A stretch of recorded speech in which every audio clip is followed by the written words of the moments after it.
Man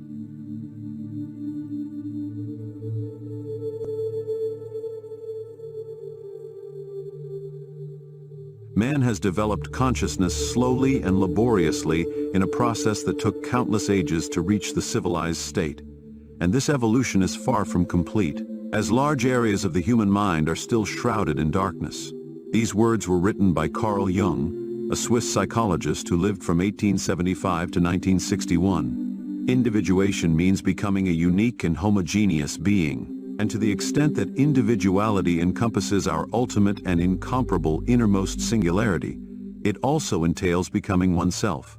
Therefore, we could translate individuation as self-realization. In this video, we will examine the process of individuation, a process that Jung considered essential for a healthy and functional personality. Such an examination will lead us to explore some parts of the personality that Jung considers particularly important, namely the persona, the shadow, the anima, the animus, and the ego.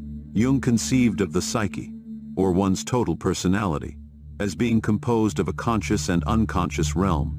He divided the unconscious realm into the personal unconscious and the collective unconscious. The personal unconscious is largely composed of repressed elements of one's personal history, while the collective unconscious is made up of instincts and archetypes that are common to all human beings. Archetypes can be seen as evolved cognitive structures that influence emotions, thoughts, and behaviors. Archetypes provide structure to different parts of the psyche, and the psyche functions optimally when there is a harmonious balance between these parts. Unfortunately, according to Jung, few people function optimally. Rather, the majority suffer from imbalances where some parts of their personality suffer from inflation or overexpression in consciousness, while other parts suffer from deflation or underdevelopment, lacking adequate expression and awareness. As he wrote, "One does not attain enlightenment by fantasizing about the light, but by making the darkness conscious." Jung believed that these imbalances often lead to the development of neurosis and a lack of vitality in life. To achieve an adequate expression of the various archetypal elements of the personality, confronting the contents of the unconscious, and thus obtaining self-knowledge is the purpose of the individuation process. It is important to note that this process occurs spontaneously if it is not impeded, since the contents of the unconscious naturally seek external expression in the world. Or as Jung expressed it, everything in the unconscious seeks an external manifestation. However, the problem is that although natural, most people remain stuck in various stages of the individuation process, as they cannot properly integrate certain elements of the unconscious into awareness. How to promote such integration when it does not occur naturally was a question of deep concern to Jung.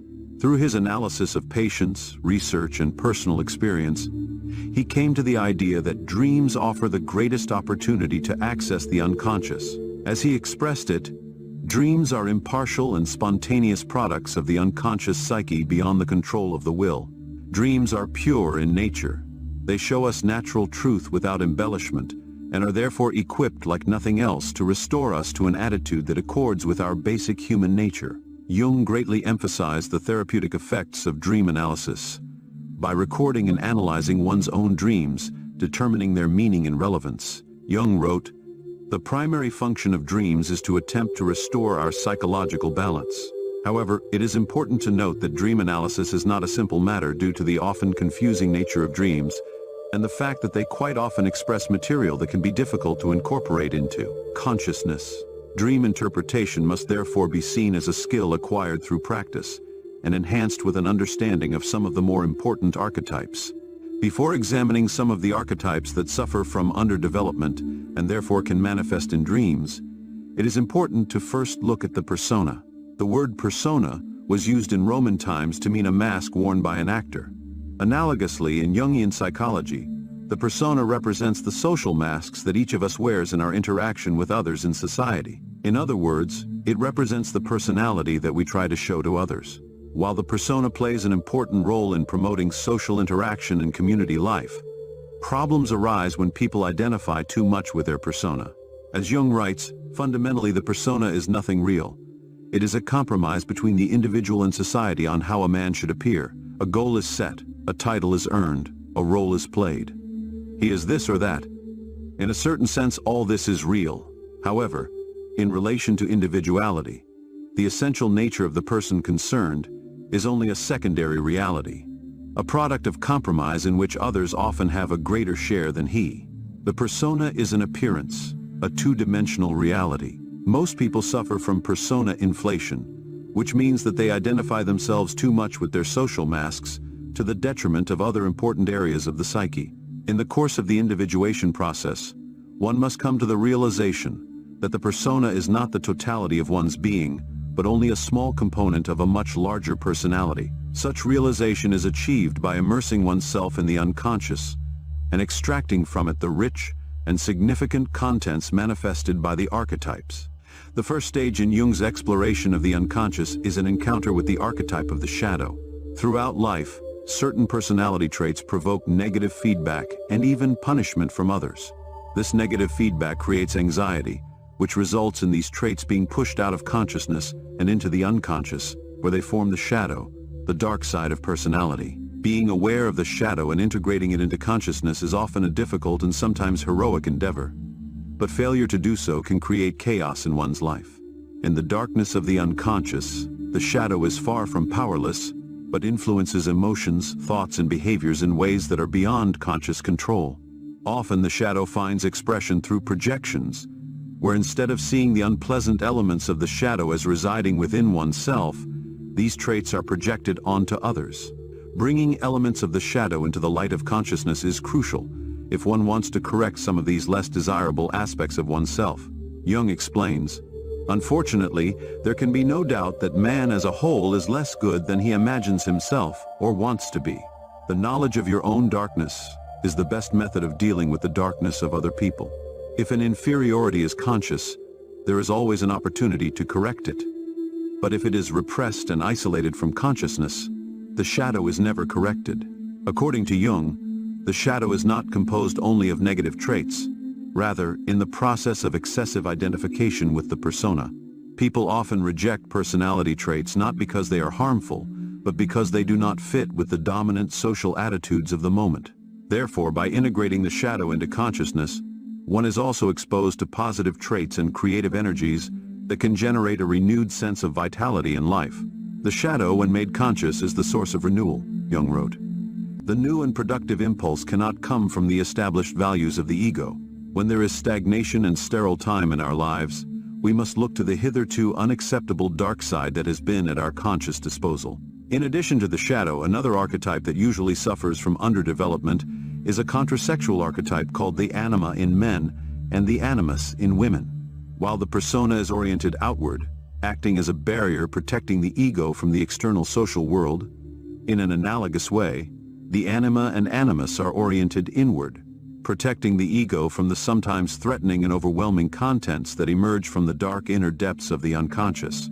The natural function of the animus as well as the anima is to remain in its place between individual consciousness and the collective unconscious, exactly as the persona is a kind of stratum between the ego consciousness and the objects of the external world.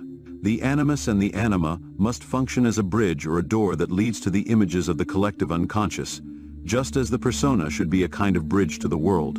An encounter with the anima and animus manifests in one's consciousness as an encounter in dreams or visions with a member of the opposite sex. Such a figure often arises during moments of severe psychic disorientation, offering guidance on how to remove any psychological barriers that hinder the natural progression of the individuation process. Meeting such an archetype may therefore mark the beginning of a deeply significant period in one's life, defined by major psychological transformations. The encounter with the anima represents a connection with the unconscious even deeper than the shadow. In the case of the shadow, it is an encounter with the despised and rejected parts of the total psyche, the lower and unwanted qualities. The encounter with the anima is a contact with levels of the psyche that have the potential to lead to the deepest depths and heights that the ego can reach. After one finds and integrates aspects of the anima and animus archetype into one's ego, one gains access to the deepest layer of the psyche, the archetype of totality that Jung called the self, and considered the most important of all archetypes. The adequate expression of the self is the objective of the individuation process. As expressed by Jung, the self is the goal of our life because it is the most complete expression of that fatal combination that we call individuality. Just as the sun occupies the center of the solar system, So the self is the central archetype of the entire psyche. The self-archetype acts as the unifying or organizing principle of the psyche, and is oriented toward a union of the conscious and unconscious realms. Remembering that the center of the field of consciousness is the ego, Jung observed, the more numerous and more significant the unconscious contents that are assimilated to the ego, the closer the ego will approach the self. Although this approximation must be an endless process, as one identifies more and more with the self, one will notice a greater sense of harmony both within themselves and with the world in general. In fact, Jung considered the connection with the self to be so important that on various occasions he described it as a treasure that would make us independent and a link with the infinite. Jung came to understand the existence of the self through exploring the universality of symbols, like the quaternary and the mandala, which in his words, occur only in the dreams of modern people who have never heard of them, but are widely spread in the records of many people and many times. A mandala, said Jung, is the psychological expression of the totality of the self.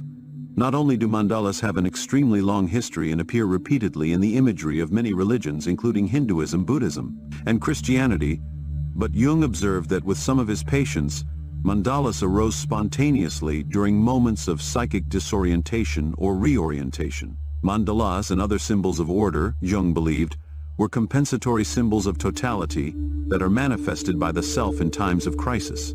The process of individuation that culminates in an identification with the self is, according to Jung, crucial for the development of a healthy and functional personality, as well as for the expression of the unique potential that exists within each of us.